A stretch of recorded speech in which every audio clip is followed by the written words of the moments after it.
Live from New Delhi, you're watching DD India News Hour, India's voice to the world. I'm Preeti Kaur. Coming up in the next 1 hour, India and Pakistan to hold DGMO level talks today after days of shelling by Pakistan across LOC and international border. Normalcy returning to border towns of India.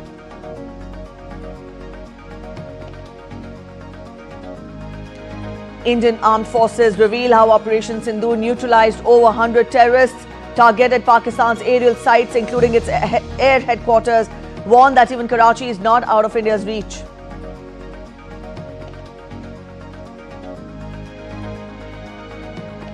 India-EU to resume negotiations on the proposed free trade agreement today, aiming to conclude the first phase of the pact as early as possible.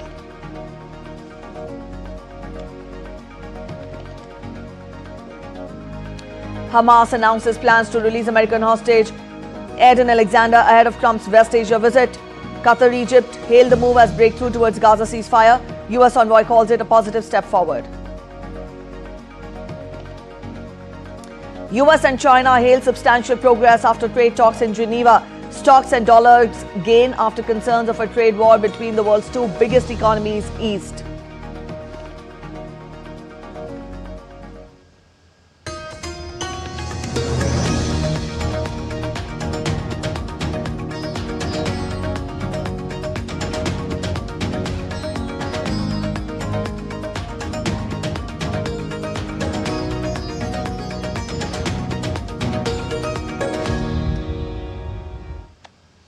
After days of escalation between India and Pakistan, the DGMOs of India and Pakistan reached an understanding on halting all military action and are set to hold talks again on May 12th.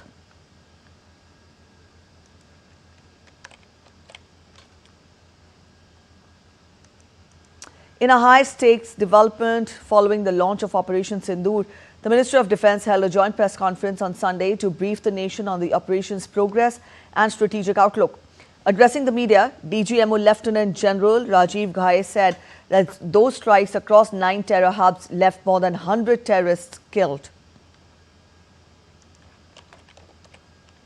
Those strikes across those 9 terror hubs left more than 100 terrorists killed, including high-value targets such as Yusuf Azhar, Abdul Malik Rauf and Mudassir Ahmed that were involved in the hijack of IC-814 and the Pulwama blast.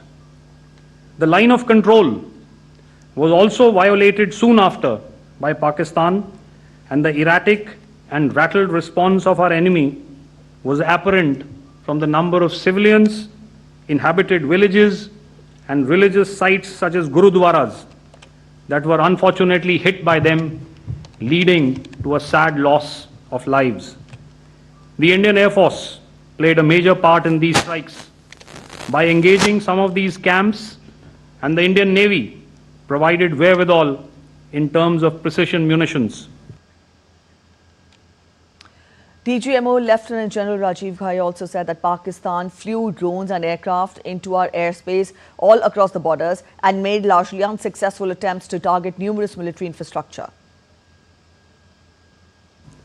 Operation Sindoor was conceptualized with a clear military aim to punish the perpetrators and planners of terror and to destroy their terror infrastructure.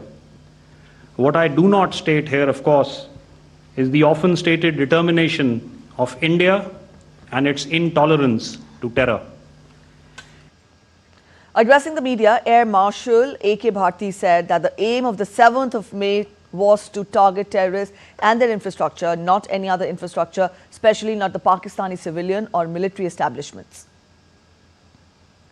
Fully selected the targets, and out of the 9 selected targets, the target systems that were given to the Indian Air Force were the notorious training camps at Bhavalpur and Muridke, these being further from the international boundary.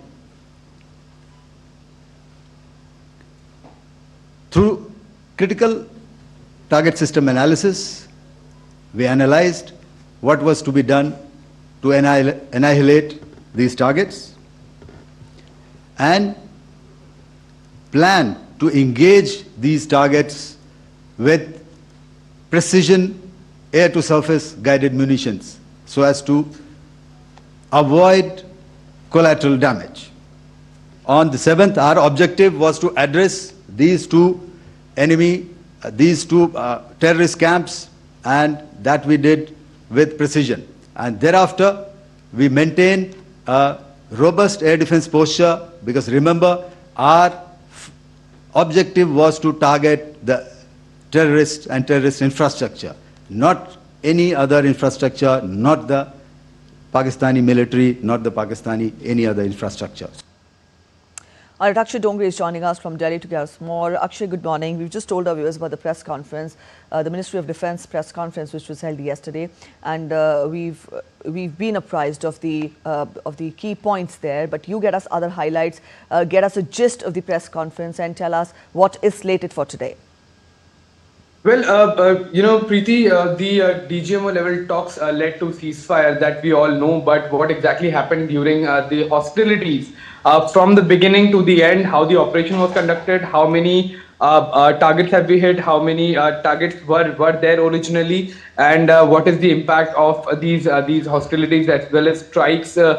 Everything was there in the press conference that was held by the Indian Armed Forces yesterday. Everything has been cleared and everything has been straightened up. In fact, the world that was drifting towards Pakistani propaganda has also been given proofs.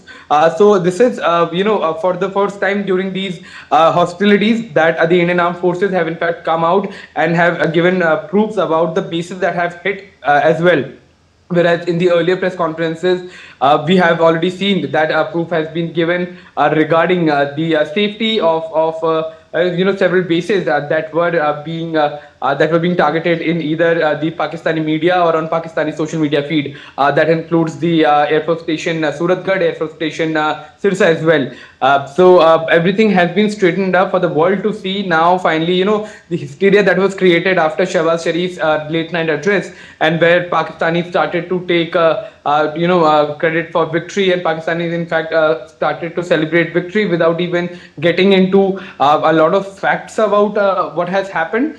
So in a way, the ISPR handled it well. You have to give it to them that the ISPR handled the propaganda inside Pakistan at least well, and the Pakistanis started to believe them. But what has happened yesterday is a nightmare for the ISPR. That is the propaganda wing of the Pakistani government and the Pakistani military. That all of their propagandas and all of their castles of lies that they built, during these hostilities have come crashing down, because now there are questions being raised that how can Pakistani army, in fact, make all of these claims that we have done so much but present no proofs, and how can the Indians give proof while the Pakistani army is saying that there was no damage inside the country. So clearly, this should be a message to the countrymen, Preeti, that every objective and every target that the Indian Armed Forces had, that the Indian Air Force had, everything has been hit with a lot of precision. These are operational details that how it has happened, and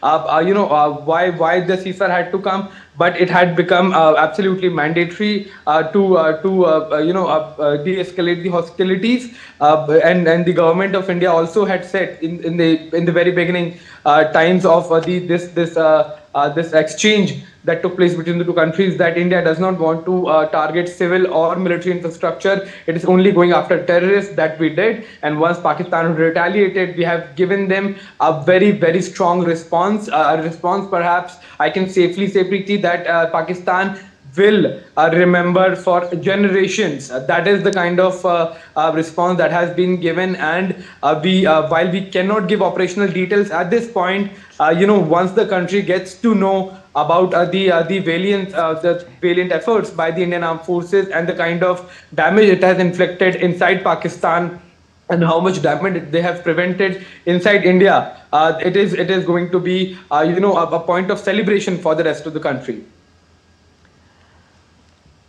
All right, Akshay, for the benefit of our viewers, get us more as to what is the current situation, because lot is expected from the talks today, the DGMO talks today, but it won't be apt to contemplate on this. Absolutely. But then, what is your understanding of the situation at present?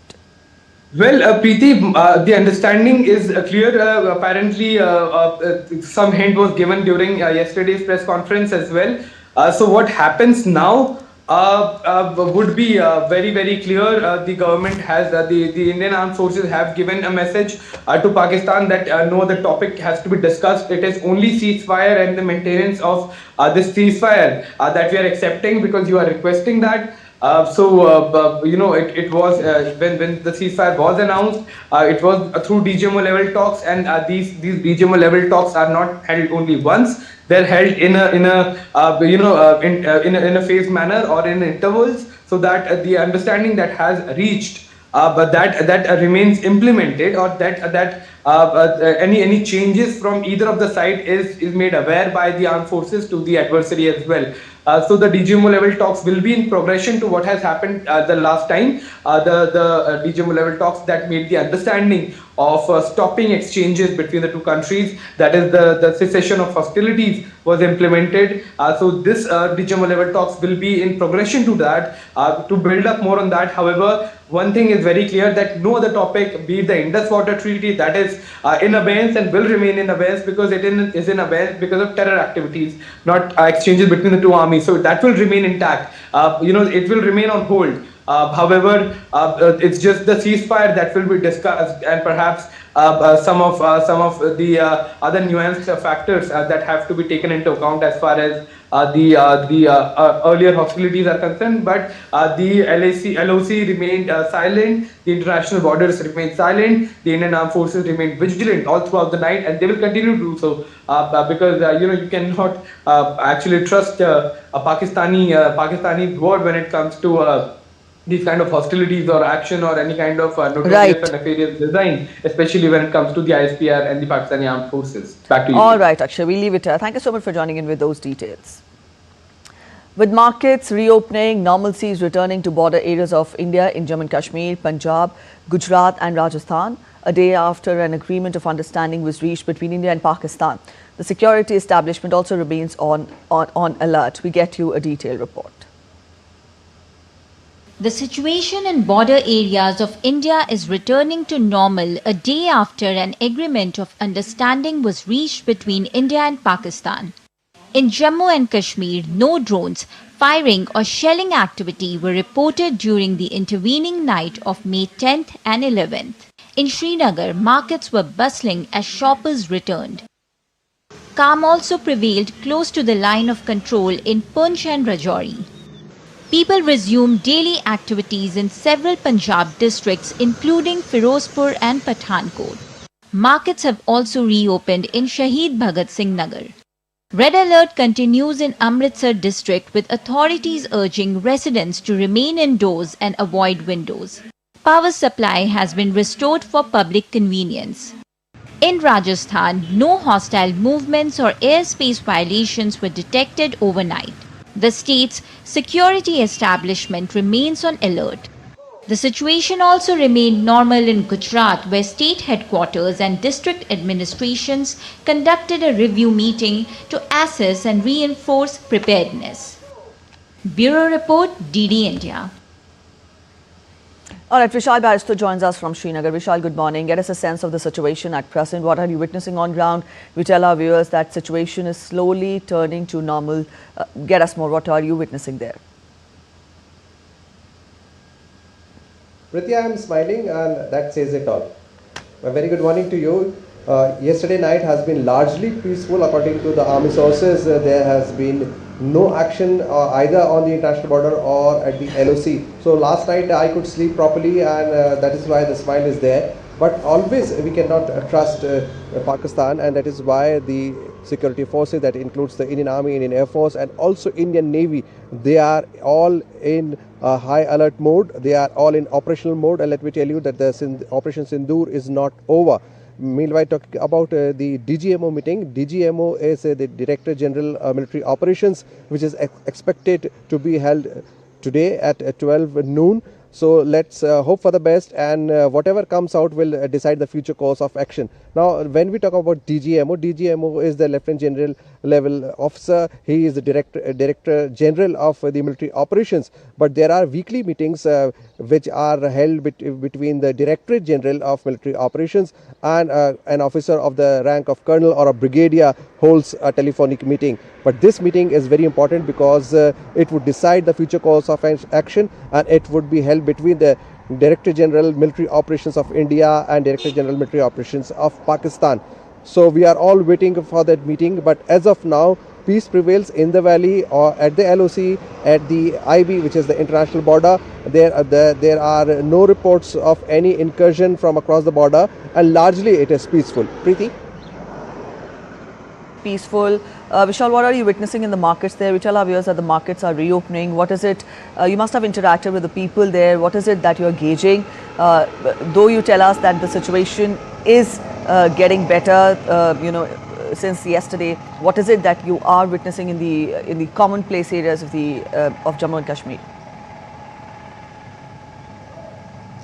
Well, Preeti, though it has been a peaceful night, but still the apprehensions are always there. You can never trust Pakistan because history tells us how they have betrayed India time and again. They have gone back on their word. They have never respected their words. They can never be trusted. The trust factor we have already lost, and what happened after an agreement was reached, an understanding was reached, rather not an agreement, and an understanding was reached between India and Pakistan, where when their DGMO called our DGMO and requested for a ceasefire, that let's hold our guns.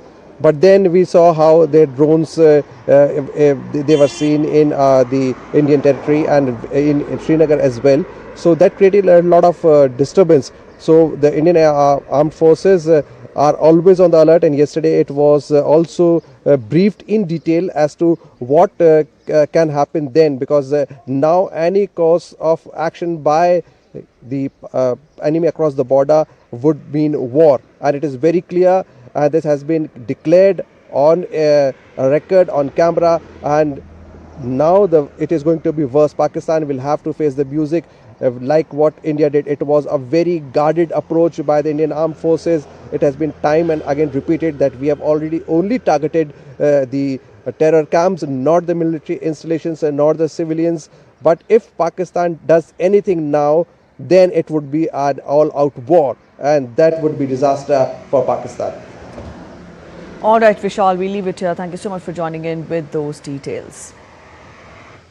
India's Defence Minister Rajnathsingh on Sunday praised Operation Sindoor, asserting that Indian armed forces have delivered a decisive blow to the anti-India elements inside Pakistan. He also said that Operation Sindoor was not just a military action, but a symbol of India's political, social and strategic willpower.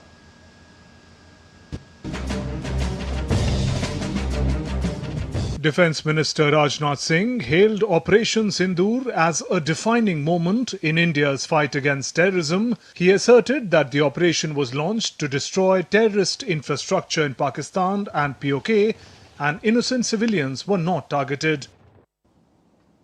भारतीय सेनाओं ने operation सिंदूर को पाकिस्तान में मौजूद आतंकी ढांचा ढहाने के उद्देश्य से लॉन्च किया था। हमने उनके आम नागरिकों को कभी निशाना नहीं बनाया था, मगर पाकिस्तान ने न केवल भारत के नागरिक इलाकों को निशाना बनाया, बल्कि मंदिर, गुरुद्वारा, गिरजाघर पर भी हमले करने का प्रयास किया। भारतीय सेना ने शौर्य और पराक्रम के साथ साथ संयम का भी परिचय देते हुए पाकिस्तान के अन्य ठिकानों पर भी प्रहार करके करारा जवाब दिया है। India's Defence Minister said Operation Sindoor's impact has not only shaken the borders of Pakistan but reached till Rawalpindi. भारतीय सेना ने शौर्य और पराक्रम के साथ साथ संयम का भी परिचय देते हुए पाकिस्तान के अन्य ठिकानों पर भी प्रहार करके करारा जवाब दिया है। हमने केवल सीमा से सटे सैन्य ठिकानों पर ही नहीं कार्रवाई की, बल्कि भारत की सेनाओं की धमक उस रावलपिंडी तक सुनी गई जहां पाकिस्तानी फौज का हेडक्वार्टर मौजूद है। Defence Minister termed Operation Sindoor as a proof that whenever India acts against terrorism, even the land across the border is not safe for terrorists and their masters. Bharat में आतंकवादी घटनाएं करने और कराने का क्या अंजाम होता है, यह पूरे विश्व ने उरी की घटना के बाद देखा, जब हमारी सेना ने पाकिस्तान में घुसकर सर्जिकल स्ट्राइक की, पुलवामा के बाद देखा जब बालाकोट पर एयर स्ट्राइक की गई, और अब पहलगाम की घटना के बाद दुनिया देख रही है कि जब भारत ने पाकिस्तान के भीतर घुसकर मल्टीपल स्ट्राइक्स की हैं, आतंकवाद के खिलाफ जीरो टॉलरेंस की नीति पर चलते हुए हमारे यशस्वी प्रधानमंत्री श्री नरेंद्र मोदी ने स्पष्ट कर दिया है कि यह नया भारत है जो आतंक के खिलाफ सरहद के इस पार और उस पार दोनों तरफ प्रभावी कार्रवाई करेगा। यह हमारे प्रधानमंत्री जी ने स्पष्ट रूप से यह संदेश दे दिया है। India launched Operation Sindoor on May 7th in reply to the ghastly terror attack in Pahalgam on April 22nd that claimed the lives of 26 people. India had struck 9 terror sites in Pakistan and Pakistan occupied Jammu and Kashmir. Bureau Report, DD India. All right, Lakshya Arya is joining us from Jaisalmer to get us more. Lakshya, good morning. Now we've told our viewers about how normalcy is returning to the border towns of India, and also our correspondent from Jammu and Kashmir told us about the situation there. You're there in the western Indian state of Rajasthan. Get us a sense of the situation there. Tell us how has the day begun, and also get us an account of the previous night. Good morning, Preeti. Very good morning. This morning in the border districts of Rajasthan is experiencing the normalcy again. So it's a day second after the agreement, and today as well the normalcy has restored right in Jaisalmer. We can see right behind. You can see right behind me that markets are free to open. There is a free movement of people. Earlier, as per the advisories that were issued from past few days, there was restrictions over the free movement. There were restrictions for the market to open. So there were regulations to market to stay shut down. But still, what's important right here, the people are following the advisories regularly and following the instructions of the district administration regularly. Alongside, the blackout was observed last night in the Jaisalmer from 7:30 to the 6 in the morning, and in the Badmer from the 8 in the night to the 6 in the morning. So the administration is taking over all precautionary measures for the sake of people, but as per the latest, the normalcy has been returned to the Jaisalmer, to the Badmer. Things are very normal. There were no suspected movement of any suspected things right in Jaisalmer, right in Badmer from last 48 hours. So you can see behind me, people are quite happy that things are getting back to the normal in the district of Jaisalmer, which is known very well for its tourists and for its tourist spot. So it's quite believed that very soon the tourists will get back to Jaisalmer as things are on the way to get to normal. Addition to the things in the normalcy, as of right now, the no instruction, no advisory has been issued from railway, but it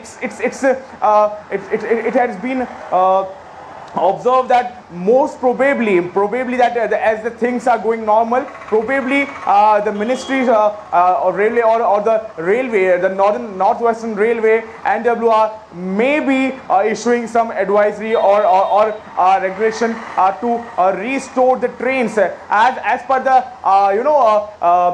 days before days. The tensions were there in the border side, so trains were dismissed. The suspension on the regular operation of few trains that were used to operate it from Badmer, from the Jaisalmer, was suspended for a while. But right now, it's been most probably that these trains might get started again. So people will get the facilitated, so they can make a free movement right through the Jaisalmer, through the border district, through the Badmer, etc.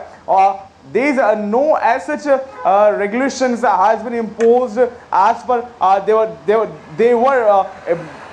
there in last few days. But right now, I have also talked about some of the people right in the locals, right in the outskirts. So they seem quite happy, and they showed their very well trust with the armed forces and with the central government as well. All right, so the situation is returning to normalcy there in Jaisalmer as well. Thank you so much, Lakshya, for joining in with those inputs. And now we turn focus to Nandita Dagar. She's joining us from Delhi. Nandita, good morning. Now we had inputs coming in from our reporters from border towns telling us that situation is returning to normalcy. At the same time, we also tell our viewers that today the talks between the DGMOs of the two countries will be held again at noon. You get us more as to how do you gauge the situation as a journalist, as a reporter? How do you understand the current ongoings? Yes. Hello, Preeti. What has happened is that the DGMO, our Army's DGMO, who's the point person for all the three services, Army, Navy, as well as Air Force, he's the nodal person for talking to the Pakistani DGMO. Our DGMO, Lieutenant General Rajiv Ghai, will be speaking to the Pakistani DGMO, Major General Kashif Abdullah. And this meeting, DD News and DD India, we broke this on DD News and DD India much before through our authentic sources that there is going to, when this was announced on Saturday that a telephonic conversation had happened on Saturday between the two DGMOs. We had broken the story that on 12th of May also, that is on Monday, again the two DGMOs after 36 hours will be reviewing this ceasefire.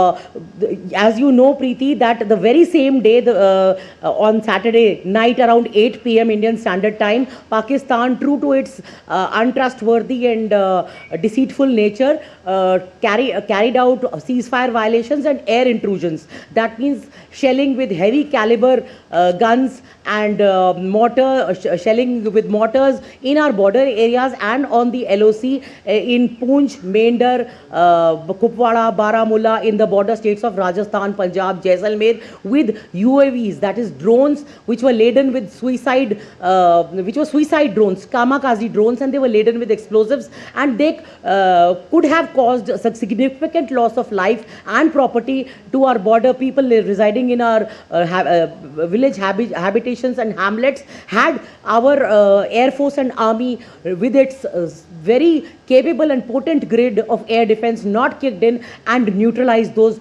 Pakistani projectiles. And now today's meeting, Preeti, is going to happen at 12 p.m. in the noon. It is a telephonic conversation, a hotline, and consequent to the telephonic conversation that happened between the two DGMOs. Remember the telephonic conversation on Saturday between the two DGMOs followed a news breaking in from sources from the PMO, which said that India would not tolerate any further act of terror and it would treat it as an act of war, just as it has treated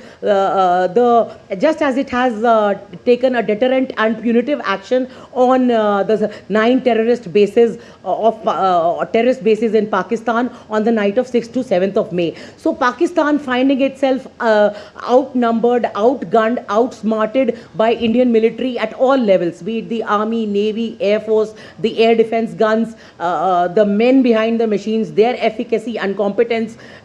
Pakistan really got down to its knees as its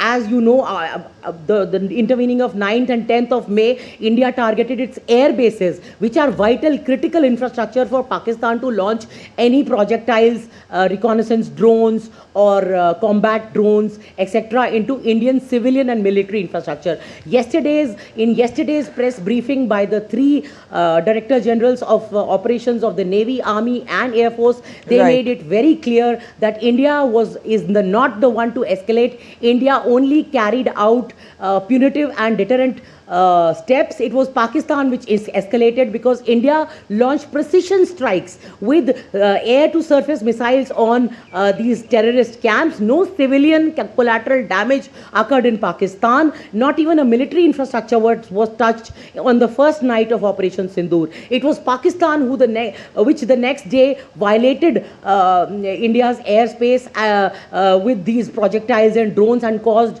attacked mosques, gurudwaras, temples, schools, hospitals, children, women and men in border villages, and of course military infrastructure also.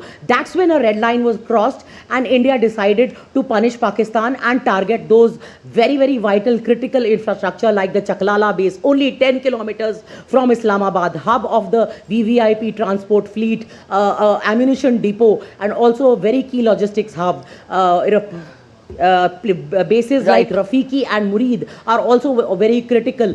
They house Pakistan's fighter jets and reconnaissance drones, Turkish drones, Songar drones, which were also used and detected, neutralized by our army air defense batteries. All right. Within a complex, in a very state of the grid of radar systems, electro-optic systems, command and control systems, ground-based batteries, etc. All right, Nandita, we'll leave it here. Thank you so much for joining in with those details and that understanding. And also, life began returning to normal in Jammu on Sunday, to be precise, with markets reopening and resuming regular operations after days of tension. Take a look. Right now, I am in middle of the city right now in Jammu, and the normalcy has restored in Jammu and Kashmir. And today, I have some people to talk, and let's know what they have to say, because between India and Pakistan, Pakistan ने जितने भी हिंदुस्तान की तरफ missile drone जो भी target किए, लेकिन मैं अपनी हिंदुस्तान की सेना पर गर्व करता हूं कि उन्होंने एक भी अटैक जहां पर नहीं होने दिया, सबके सब डिस्ट्रॉय कर दिए। बहुत अच्छी बात है, सब कुछ नॉर्मल चल रहा है, इससे आम जो अर्थव्यवस्था है वो भी ठीक हो जाएगी, लोगों में खुशी है, बहुत अच्छी बात है। जो लोग बॉर्डर पे रहते हैं उनके लिए भी बहुत अच्छी बात है, वो अपने अपने घरों को जाएंगे, अपना अपना कामकाज देखेंगे। हम इसके लिए बहुत थैंक यू करते हैं गवर्नमेंट का, जो इतना अच्छा स्टेप उन्होंने लिया। As you hear, the people are saying they are very happy right now, and the decision government took between India and Pakistan. Now the normalcy has restored across Jammu and Kashmir, and now you can see behind me the shops are opened here, and the situation is totally normal. The Press Information Bureau's fact-check unit has refuted a series of misleading claims circulating on the social media. The government on Sunday dismissed as false the social media reports about explosions in Udhampur and drones being spotted in certain areas of Jammu and Kashmir. It said these rumors were being spread to create panic and urged people to rely only on official government sources for accurate information. You're watching DD India News Hour. We're heading for a short break, but after the break, Iran and US nuclear talk come to a close in Oman. Stay with us to get the details. Aiming to bring fairness to America, US President Donald Trump slashes prescription drug prices by up to 80% for American consumers. Voting underway in Philippines as voters elect officials for over 18,000 positions nationwide.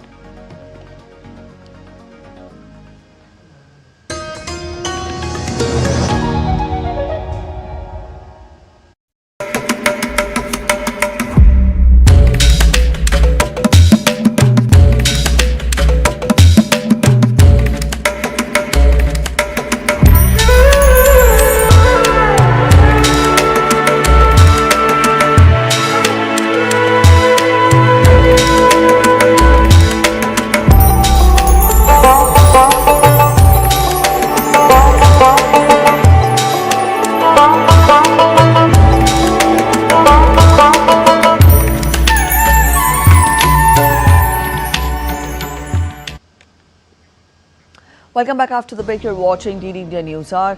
Let's take a quick relook at the top stories now. India and Pakistan to hold DGMO level talks today after days of shelling by Pakistan across LOC and international border, normalcy returning to border towns of India. Indian Armed Forces reveal how Operation Sindoor neutralized over 100 terrorists, targeted Pakistan's aerial sites including its air headquarters, warned that even Karachi is not out of India's reach.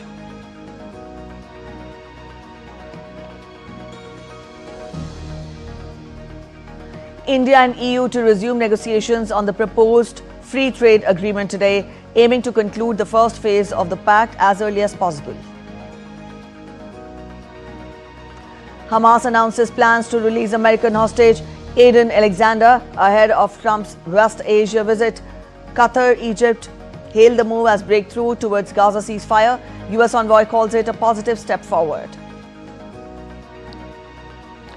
US and China hailed substantial progress after trade talks in Geneva. Stocks and dollars gain after concerns of a trade war between the world's two biggest economies eased.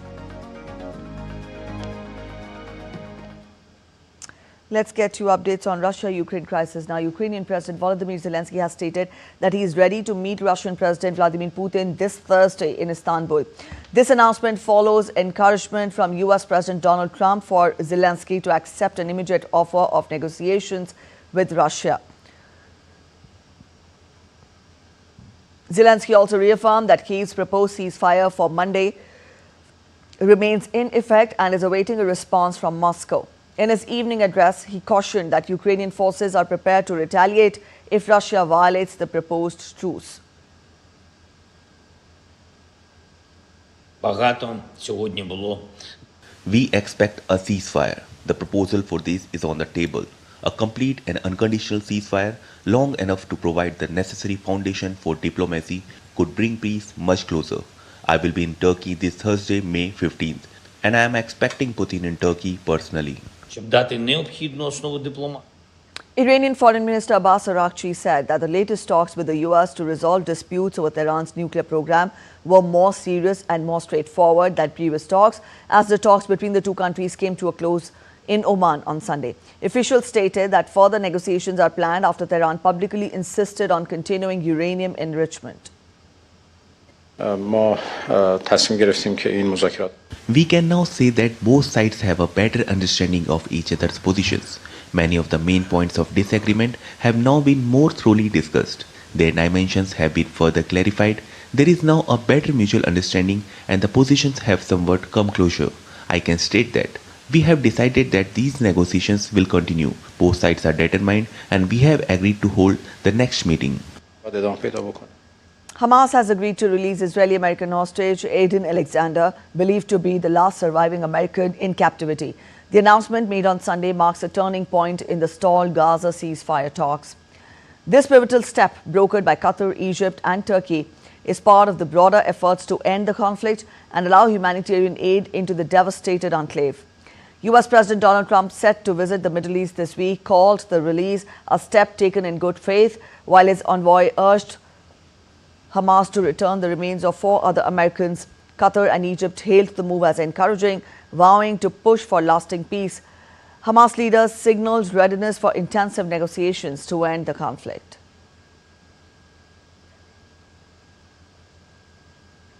US President Donald Trump announced a sweeping new pharmaceutical policy aimed at slashing prescription drug prices by up to 80% for American consumers. In a social media post, Trump declared the move would finally bring fairness to America, claiming that prices would rise globally to align with reduced US rates. The plan, expected to be enacted via executive order on Monday, marks one of the administration's most aggressive actions on health care. Trump emphasized that the new policy would end years of what he described as unfair pricing, where Americans pay significantly more than consumers in other countries. While details of the proposal remain limited, the administration says it will pressure drug companies to standardize pricing worldwide. Critics warn the plan may face resistance abroad and raise international healthcare costs. Supporters argue it could provide major relief for millions of Americans burdened by high medication expenses. The United States and China reported substantial progress after 2 days of high-level trade talks in Geneva aimed at easing tensions triggered by US President Donald Trump's steep tariffs on Chinese goods, some reaching up to 245%. In return, China imposed tariffs of 125% on US imports. US Treasury Secretary Scott Bessent and China's Vice Premier He Lifeng both praised the discussions as productive and constructive. A joint communique is expected on Monday, alongside a newly agreed mechanism for ongoing trade dialogue. Despite Trump's hint at lowering the tariffs to 80%, the White House clarified no unilateral action would occur without Chinese concessions. The World Trade Organization welcomed the progress, calling it vital for global stability. Analysts say the talks are encouraging, but stress that success depends on the details of any agreement. Now, this meeting follows a recent US-UK trade pact, signaling Washington's willingness to negotiate amid a tense global trade environment. The US dollar rose in early Asian trading on Monday as markets welcomed signs of easing global tensions and a breakthrough in the US-China trade negotiations. Investors now await further policy details and key US economic data, including Tuesday's consumer price index. Chris Weston of Pepperstone noted growing support for the dollar, particularly against the yen, euro and Swiss franc. The dollar index rose 0.2%, with the greenback gaining 0.3% against the yen to reach 145.85. The risk assets also saw modest gains amid the improving global outlook. Millions of people in Philippines headed to the polls on Monday for midterm elections, widely viewed as a gauge of the intensifying conflict between President Ferdinand Marcos and impeached Vice President Sara Duterte. Long queues formed early in Manila as voters elect officials for over 18,000 positions nationwide. However, the Senate race holds particular significance, with its results likely to impact the 2028 presidential election. The 12 senators elected will make up half the panel in Duterte's impeachment trial later this year, a case that could disqualify her from future public office. To keep her presidential hopes alive, Duterte must secure at least 9 votes in the 24-member Senate. 7 top Senate candidates were backed by Marcos, 4 supported Duterte, and 2 others, including Amy Marcos, were named honorary members of Duterte's PDP Laban party. Albania held parliamentary elections with Prime Minister Edi Rama seeking a 4th term, campaigning on EU membership and facing corruption allegations. Results are expected by Tuesday. An exit poll showed Rama's party leading, but his rival Sali Berisha disputed the findings. Opinion polls have shown Rama winning up to 50% of the vote and Berisha up to 35%. Rama may need help from smaller parties to maintain his parliamentary majority. His popularity stems from economic growth and his image abroad, but EU membership promises fake skepticism.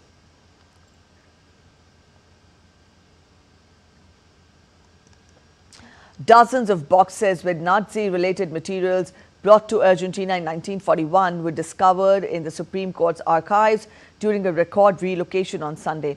According to the court, the 83 boxes had been shipped from the German embassy in Tokyo to Argentina aboard the Japanese vessel Nanamaru in June 1941. Their arrival raised concerns among authorities at the time, who feared the content may threaten Argentina's stance of neutrality during World War II. Although German diplomats claimed the boxes held personal belongings, customs officials opened 5 at random and discovered Nazi postcards, photographs, propaganda, and thousands of Nazi party notebooks. A federal judge seized the items and referred the case to the Supreme Court. The materials have now been moved to a secure area, and the court has invited the Buenos Aires Holocaust Museum to assist in cataloguing and preserving the contents. At least 23 people were killed in 4 separate attacks on Saturday night in central Nigeria's Borno state, a Red Cross official confirmed on Sunday. The attacks occurred in the villages of Ukum, Logo, Guma and Kowande, regions previously hit by violence. Red Cross State Secretary Anthony Abba reported 8 deaths in Ukum, 9 in Logo and 3 each in Guma and Kowande, with several others injured. The violence is part of the ongoing clashes between nomadic cattle herders and farmers over land use, a conflict intensified by climate change, population growth and ethnic tensions. Many herders are Muslim Fulani, while most farmers are Christian, often adding religious dimensions to the violence. Retired official Cephas Kange expressed concern that indigenous locals are consistently targeted, while Chinese gold mining operators in the area remain untouched. The recent violence follows deadly attacks in nearby Plateau State last month, which claimed over 100 lives, raising alarm across Nigeria's middle belt. A quick look at other stories making it to the headlines from across the world. A group of women in Turkish village of Songali has turned tradition into a livelihood by selling handmade cloth dolls to tourists from around the world. For over 60 years, Songali has been famous for its cloth dolls, lovingly crafted by local women. What makes their work stand out is not just the craftsmanship, but also their ability to engage with tourists in 5 languages, including Italian, French, German, English, and Spanish. An annual parade showcasing Japanese culture has been held in New York, featuring performances including a traditional dance from the Japanese city of Toyama. A group performed the Owara Kaze No-Born dance, which is usually done at the annual festival in Toyama. Participants in the Japan parade included groups representing different prefectures of Japan.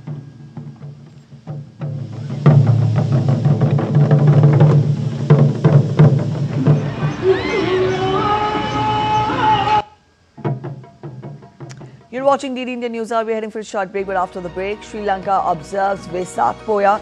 The day honors Buddha's birth, enlightenment and death. The Indian government gifts 15 electric vehicles to Nepal in support of Sagar Matha Sambad. Indian shooters clinch bronze medal at the ISSF World Cup in Nicosia, capital of Cyprus.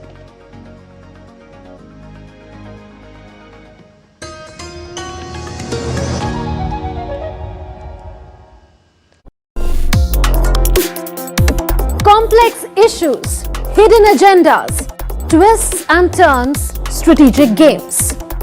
We think all dots are linked. We just need to connect them. Join me every week as I connect the dots to unravel hidden designs in statecraft, mysteries, and decode issues that matter to you. Watch Connecting the Dots with me at these times on DD India. Welcome back after the break. You're watching DD India News Hour. Let's get to more updates. Sri Lanka is observing Vesak Poya on Monday, the most sacred day in the Buddhist calendar, while observing the state Vesak festival in Nuwara Eliya. The event commemorates the birth, enlightenment and passing away of Gautam Buddha and is being observed island-wide with deep spiritual devotion and vibrant public displays. Thousands of devotees gathered in the hill town of Nuwara Eliya in Sri Lanka to join the Vesak festival celebrations.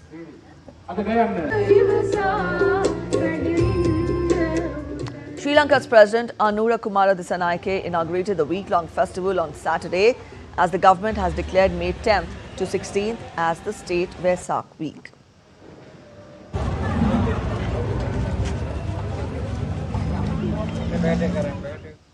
The Government of India gifted 15 electric vehicles to Nepal to support the first edition of Sagar Matha Sambad that is being organized in Kathmandu from 16th to 18th of May on the theme of climate change, mountains and the future of humanity.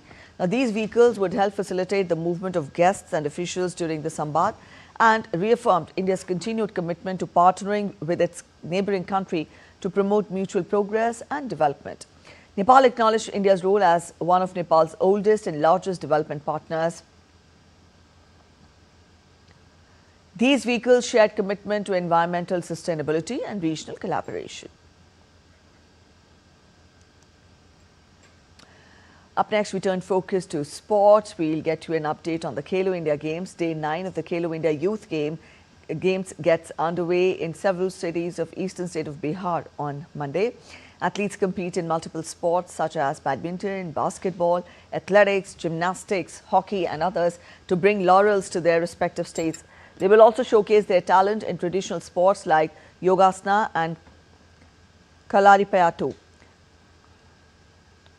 The excitement peaks with medical events medal events in weightlifting, kalaripayattu and badminton. Talking about the medal tally, Maharashtra leads with 80 medals, including 30 golds. Karnataka is at the second position with 42 medals, followed by Rajasthan with 24 medals. Scheduled from 4th to 15th of May, the tournament features over 5,000 sportspersons from across the country who compete for medals in 27 sports. Olympian Kainan Chennai and 18-year-old Sabira Harris won the bronze medal in the trap mixed team event at the ISSF World Cup in Nicosia, capital of Cyprus. The Indian shooting duo edged out Rumeysa Pelinkaya and Tolga Tanka of Turkey 34-33 in a closely contested match to secure their spot on the podium. Chennai lead from the front by hitting 23 of his 25 shots in the final.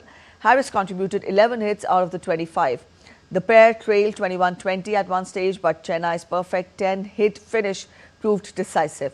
Poland and China advanced to the gold medal round, where the latter emerged victorious. Individual winners have secured spots at the ISSF World Cup final in Doha later this year, if already not qualified. Shooting in India has witnessed remarkable growth, evolving from a royal pastime into a widely embraced sport.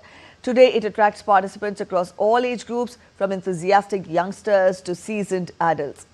Budding shooters participating in the shooting events at the Dr. Karni Singh shooting range in New Delhi as part of the 7th edition of Khelo India Youth Games found inspiration in the iconic Wall of Fame at the venue. Now, this wall stands as a tribute to India's shooting legends, celebrating their remarkable achievements, records and contributions to the sport. DD India's Abhishek Prasad gets us more.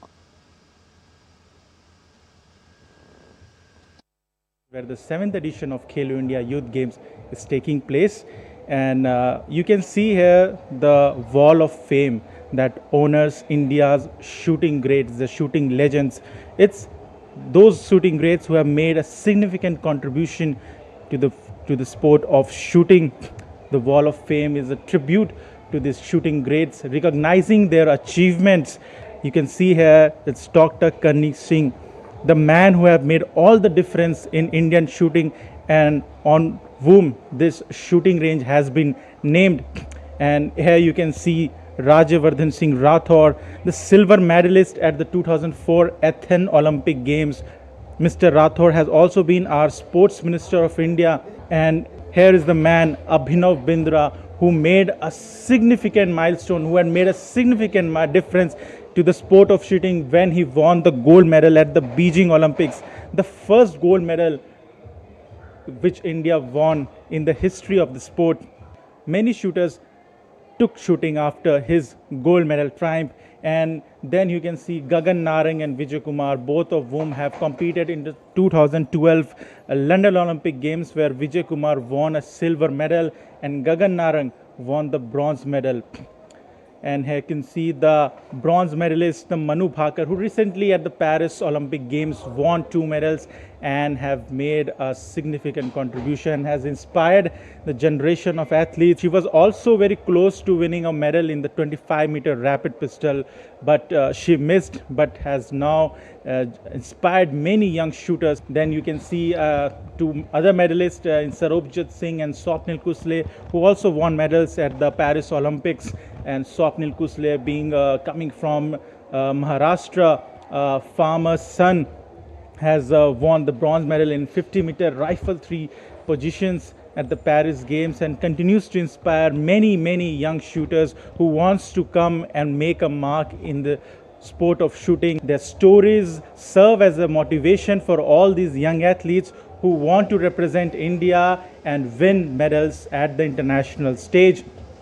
With cameraman Yogesh, Abhishek Prasad, DD India. A quiet revolution is unfolding in Bihar. At the Khelo India Youth Games 2025, young gymnasts from the state are leaping towards a brighter future. Backed by the Khelo India initiative, they are now training with purpose and performing with pride. TD India's Narayan Singh brings us this exclusive report.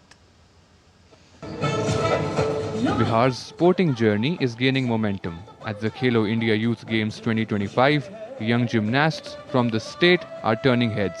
The gymnastics event are being held in Delhi, but Bihar's athletes are making their presence felt.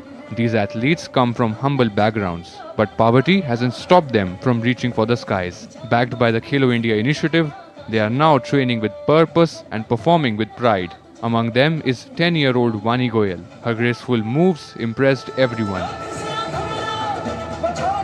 It is the vision of our Prime Minister who organized this Khelo India for our young players, and we want to take this opportunity very high level. It is a good vision for our young players. While Bihar is hosting the overall games, some events like gymnastics are being held outside the state. Still, the spirit of Bihar's team is strong. Coach Shahjad Alam called it a turning point. सबसे पहले तो बिहार सरकार और बिहार खेल विभाग को बहुत thank you कहना चाहता हूँ कि उन्होंने खेलो इंडिया होस्ट कराया। खेलो इंडिया होस्ट होने का सबसे बड़ा फ़ायदा सारे खिलाड़ियों को मिलेगा, जिम्नास्टिक ही नहीं सारे गेम में। रीज़न ये सारे गेम में बढ़ावा मिलेगा, सारे पेरेंट्स जानेंगे, सारे अच्छा इंफ्रास्ट्रक्चर आएगा जिससे बच्चे अच्छे खेलेंगे और मेडल लाने की पूरी उम्मीद बढ़ाएंगे। जो रेशियो अभी मेडल टैली में बहुत नीचे हुआ करता था, ये इवेंट होने के कारण और ऊपर बढ़ेगा। रीज़न है कि फैसिलिटीज़ बढ़ेंगे, कोचेज़ बढ़ेंगे, ट्रेनर बढ़ेंगे और इस सबसे ज़्यादा फ़ायदा बच्चों को होगा। The journey of these young gymnasts shows the power of hard work and opportunity. As they compete in Delhi, they carry the dreams of a rising Bihar. Rajnathsing's report for DD India. And Barcelona mounted a spectacular comeback to beat Real Madrid 4-3 in La Liga and moved to the brink of the title after overcoming a hat-trick from Kylian Mbappe. The France striker threatened to haul Madrid back into the title race, but Rafinha's double and goals from Lamine Yamal and Eric Garcia gave Barcelona a 7-point lead on the reigning champions with 3 matches remaining. Barca earned a 4th consecutive victory over Real in all the competitions this season and their 2nd in less than a month. Barca seemed a much stronger and well-organized team overall, dominating possession and creating several chances that were denied by an inspired keeper, Thibaut Courtois, who prevented Real's loss from being by a larger margin. Barcelona can secure the La Liga title as early as Wednesday should Real Madrid fail to win at Mallorca. That's it in this edition of DD India News Hour. But let us know your thoughts on the news of the day. For those of you on the go, you can get all the latest news and updates from India and across the world on the DD India mobile app. This app is available on both Android and iOS platforms and you can download the respective QR codes. We'll be back with more news as it breaks here on DD India. I'm Preeti Kaur signing off, and from all of us here in Delhi, thanks for watching DD India News Hour.